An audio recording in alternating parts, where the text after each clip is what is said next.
অন্তর্বর্তী সরকারের প্রতি পূর্ণ সমর্থন বাইডেনের।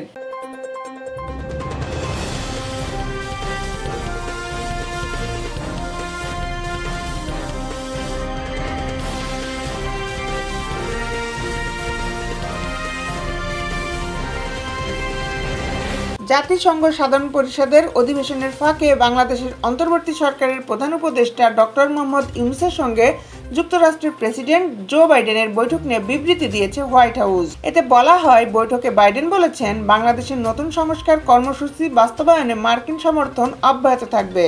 গতকাল মঙ্গলবার নিউ ইয়র্কে জাতিসংঘের সদর দপ্তরে এই বৈঠক অনুষ্ঠিত হয়। বৈঠকটি নিয়ে গতকালই হোয়াইট হাউসের ওয়েবসাইটে একটি সংক্ষিপ্ত বিবৃতি প্রচার করা হয়েছে। বিবৃতিতে বলা হয়, মোহাম্মদ ইউনূস সম্প্রতি বাংলাদেশের অন্তর্বর্তী সরকারের প্রধান উপদেষ্টা নিযুক্ত হয়। তাকে অভিনন্দন জানাতে গতকাল মঙ্গলবার তার সঙ্গে বৈঠক করেছেন মার্কিন প্রেসিডেন্ট জো বাইডেন।